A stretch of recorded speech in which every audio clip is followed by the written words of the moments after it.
1935, New York City. Let's just go back for a moment. Talk to me about when you were just a little boy. What was life like in New York? Well, we lived in the Bronx, which was essentially a Jewish ghetto, not a ghetto in the later sense of the word. And it was a very nice, peaceful, attractive place to be for me as a little boy. Lived close to the park, lived across the street from the school. The neighborhood was composed essentially of Jewish people with some small sprinkling of blacks and Protestants. We had some Catholic people in the neighborhood, but they didn't go to school with us. The only way we knew they were Catholics, they had black shoes. What's the significance of that? Well, they wore black shoes to church. Oh, okay, okay. And the school was a public school, PS 61, which was an excellent school, as I realized down the road, compared to Dallas, compared to Highland Park. Yeah. It was a school composed of the children of immigrants. There was no running around the halls. The teachers were strict. The curriculum was strict. And everybody understood this was a form of work that would lead you to a form of work better than perhaps your parents or grandparents. Right, right. Now tell me about your parents. What did your dad do? My father was, when he came out of World War I, and there was two wars then. After World War I, he was in the Austrian army, and that tapered off into what was known as the Russo-Polish War. And he was very fortunate in the army, and that is that he was appointed an aide to a Polish count. And as a result, his main task was to find cigarettes and alcohol for the Polish count, get him into his horse so he wouldn't fall off. And he ultimately went into the Polish army. Now that was a different story. The Polish army was virulently anti-Semitic. And when he went back to his hometown, which was Pilsno, toward Czechoslovakia, his brother-in-law had, I hate to say usurped, he took over the family bakery. They had been in that business for hundreds of years. And my father realized this was not a good place for anyone ambitious. He was literate. He received commendations in the military and rose to the rank of a corporal, which seems pretty low by American standards, but nonetheless, for him it was all right. And he left Pilsno, ultimately married a woman who was in a way qualified to be called a relative by Jewish terms. My dad's sister had married her uncle. So he already had an entree into that family. He ultimately married her and came to the United States. In later years, he felt his ambition was to study economics at a good school. My brother felt if he had studied it, it probably would have ruined him. But he was interested in the labor movement. And when he came to the United States, he quickly found work, which was a standard procedure, lived with his sister, another standard procedure, and took 5 years to get my mother into the United States legally because he wanted to do everything exactly right. Mm-hmm. And she did come through Ellis Island, but one of the other portals. And they sent for their siblings, and he became a labor organizer while being a baker. Now, he was a bright, fluent man, but he didn't speak English well. He spoke some, but very little, haltingly. But he was fluent in certainly Polish, Yiddish, German. He could get by in Russian and some in Czech, but English was necessary. And he proceeded to start organizing labor unions after an interesting experience where he stood in line for his paycheck, and the paymaster said, "This is for 2 weeks. You don't get anything this week." So he had a choice of either working another week free or leaving, which he left, and figured a way to take over a German bakers union.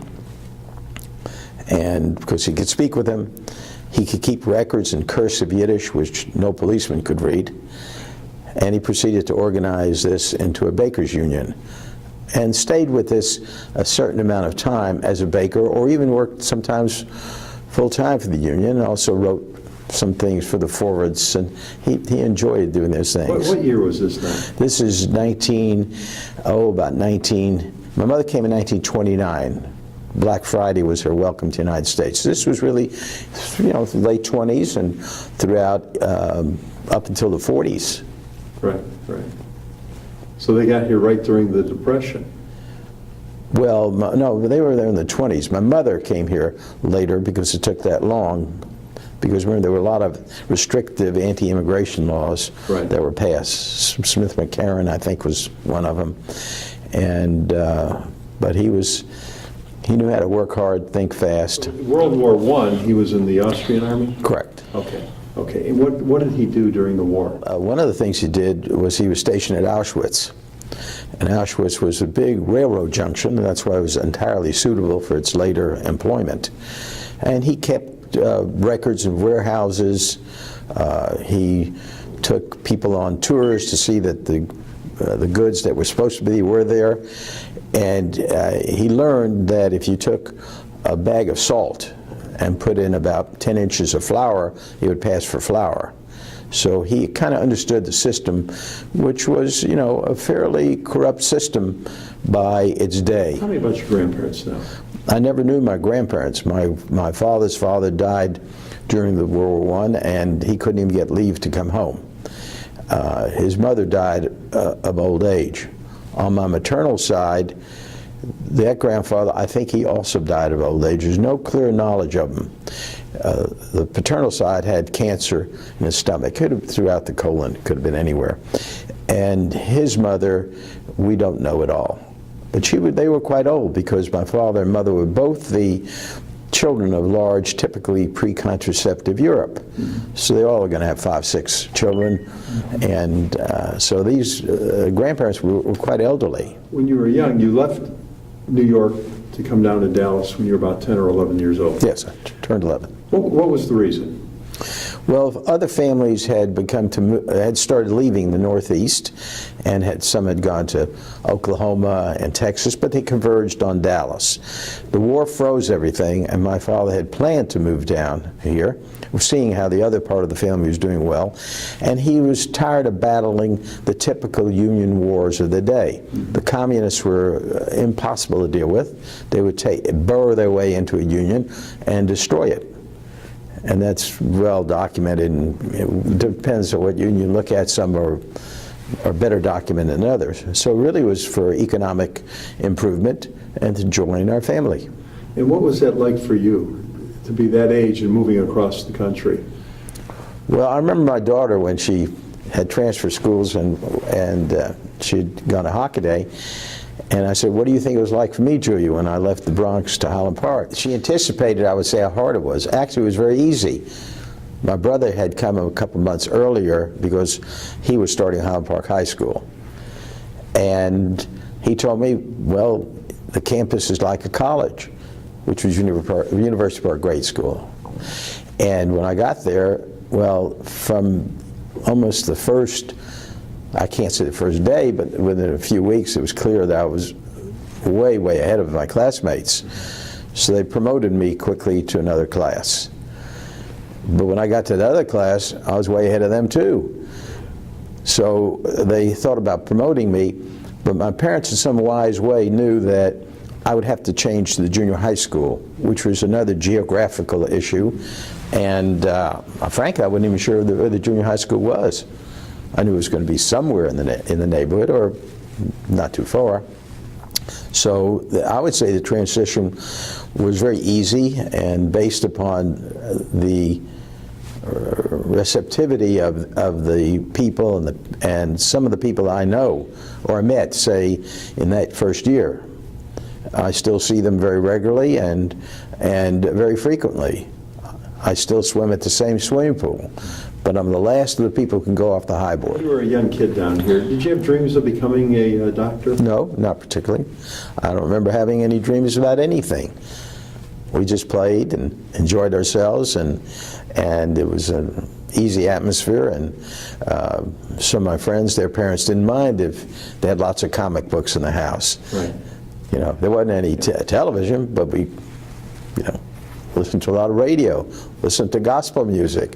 It really was a continuation of a different idol, but it was idyllic nonetheless. Yeah, yeah. Now, when you were a young kid, you know, did you get involved with the Yankees or the Dodgers or the Giants at all?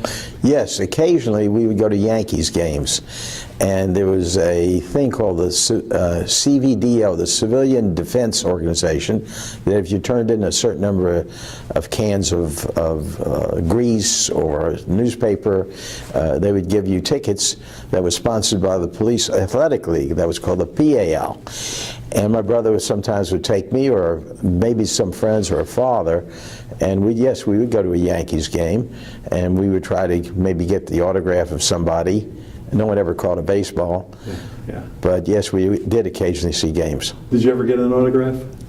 Well, I'm not sure if I got it or not, because my brother got it, but he figured out, being a bright fellow, that who knew how these people's autographs looked anyway. So, probably on a rare occasion, did get an autograph. In Dallas, I got one, and it was I can't remember, it was Ty Cobb or Honus Wagner or one of those people at an exhibition game that they had with the Texans in Dallas. That was in about 1947 or 8. I did also get an autograph of Babe Ruth. We had 2 of them. And then somehow we thought that maybe that really belonged to my brother, so in late adult life, I probably was in my 50s, I sent it to him thinking, well, maybe this was yours and not mine. I had a good relationship with my brother. Was he grateful to get that? Yes, but he then decided, well, maybe these things might have been printed. Maybe he was right. Where'd you go to high school? What was Highland high school Park. like? What was it like for you? It was real nice. I was one of the smaller guys, but there were a lot of small guys. And then there were people who really were substantially bigger, and those people obviously had a better athletic life than some of the smaller guys.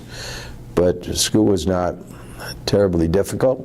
It was nice social times.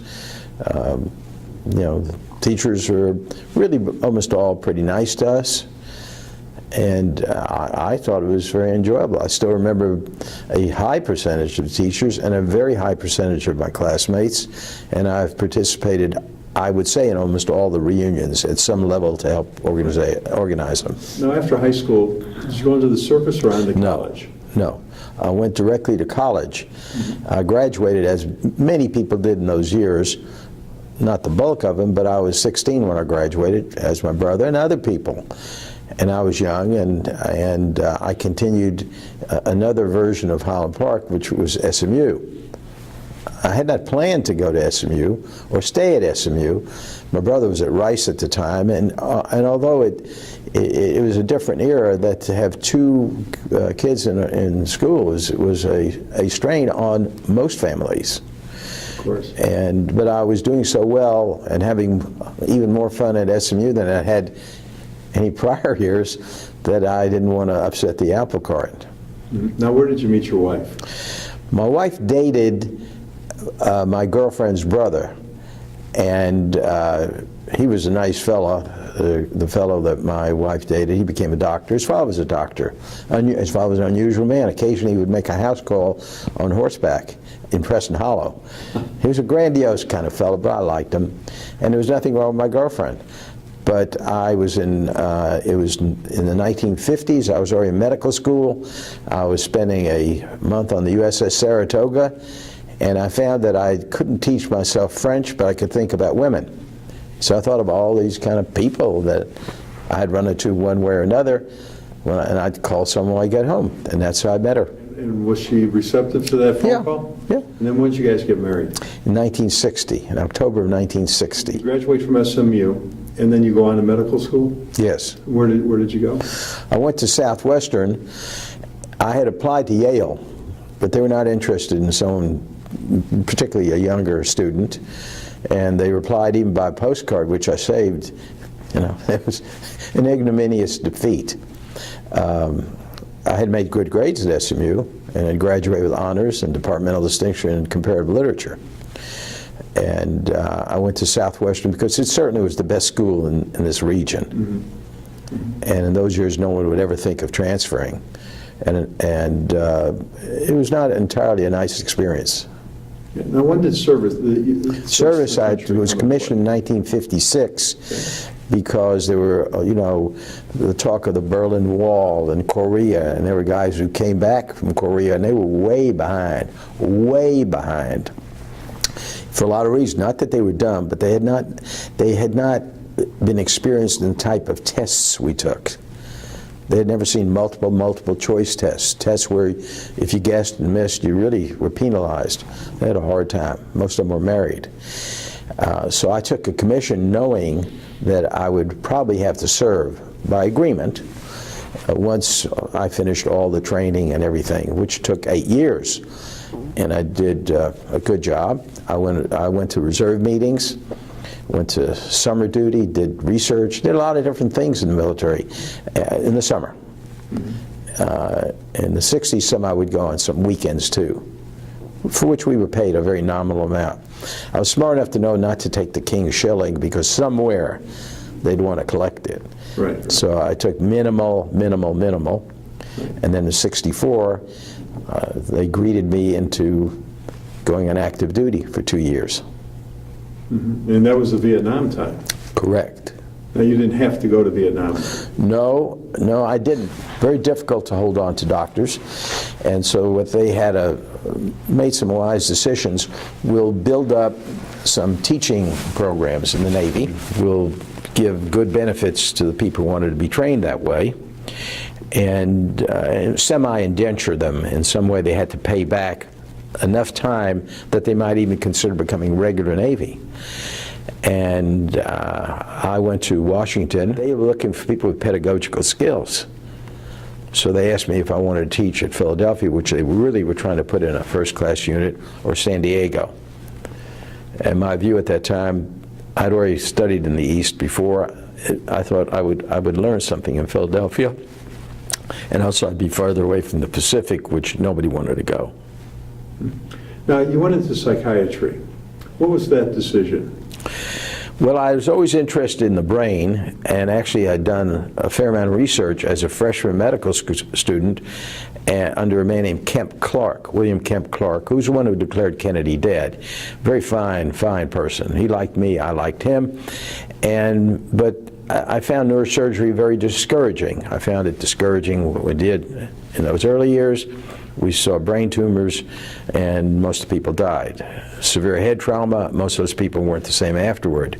But I was interested in certain research aspects of it, which we executed successfully.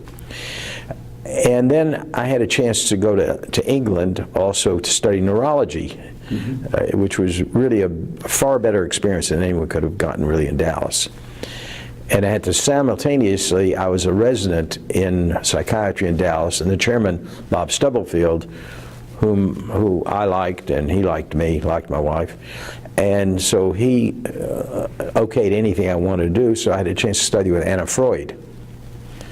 So I had everything kind of in a good direction. And I've always been very loyal. I'm the last of the people who keep up with the widows of these two gentlemen I mentioned.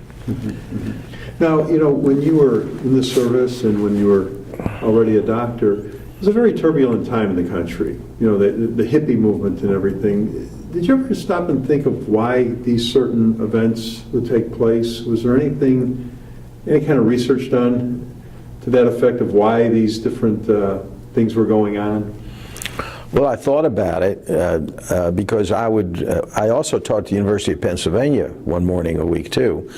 And I initiated a program because I went to the chairman and I said, you know, you're teaching people to stop forgetting if they want to sleep with their mother and grandmother. They're going to see some sick people coming out of this war. And they'll see them in a military hospital first. I said, send down some of your people. And also I organized a geriatric program. And but when I wore a uniform on the campus, which was a magnet for every kind of craziness possible. But some respectful people too. I shouldn't say it so it's a blanket way. And they'd curse me and spit at me and like I was napalming them. Most of them that I ever ran into, even though I was very, very sympathetic to certain aspects of it, most of them were having a jolly good time. Most of the people I ever saw, you know, and I believe there were conscientious objectors. Most of the people objected, and most of the people were really kind of acting out. Within that group, there certainly were a core of people that behaved in a perfectly orderly way, even if they were disagreeing and maybe wanted to obstruct some things, but they were orderly, bright people. But a lot of people, this was just another version of Animal House. And I saw a lot of those people, a lot of them. Right. Remember, there were also riots at that time that were occurring, there were race riots. That had nothing to do with Vietnam. Now, there's been so much advancement in technology over the years, of course. What came along that you looked at and said, wow, this is really something special? Well, I think with the advent of really some powerful tranquilizers that didn't poison you instantly, you had a chance to put some sort of palatable straitjacket on people who were very, very disturbed, so that they would not harm themselves irreparably on other individuals. Now, simultaneous with those kind of drugs, about the same time came the hallucinogens, which had the power to undo anything anyone could do. They were causing the very hallucinations that we were trying to stop in other ways. So I think the advent of safer drugs, which has progressed, I think it eliminated then psychosurgery, lobotomies, it eliminated insulin therapy. It put electroshock in a proper perspective, which it really can be a very good therapy. So I think those modalities. As far as if you want to talk about the talking cure, there really hasn't been too much change. Obviously, everybody has a little ability to tweak something. But if you saw 5 really distinguished psychotherapists from 5 different schools, they would all resemble each other at some moment when it all was aggregated. So when you talk about the major kinds of things in psychiatry, those would be the major. The departure from having a more fundamental organic approach to things, which occurred with the almost complete divorce of psychiatry and neurology, probably was a bad idea, but that's coming back together. What do you mean by that? Well, that now a lot of the research enters a more molecular level.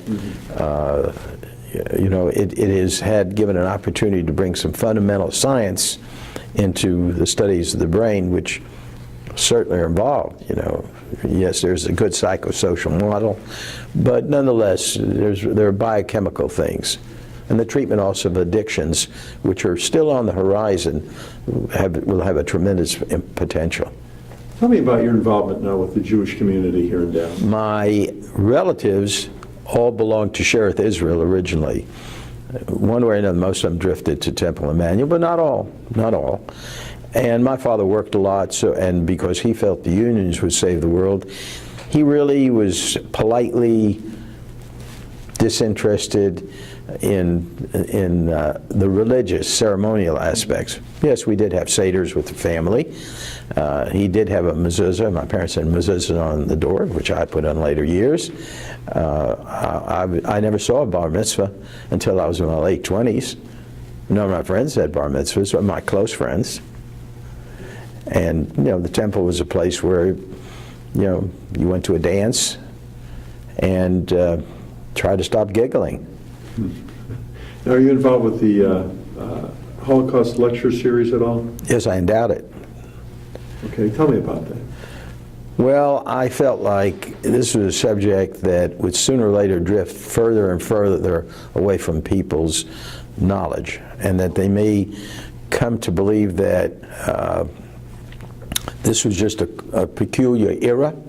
And I had made a decision to try to do something out when I was in the military, because I would ask people in a hospital, what is the difference between the Congo and the Viet Cong? They didn't know. What's the difference between a jail and a concentration camp? They didn't know. So I realized more and more that something had to be preserved out of all this. Right. So it was a very conscious decision. There was already a Holocaust program at UTD.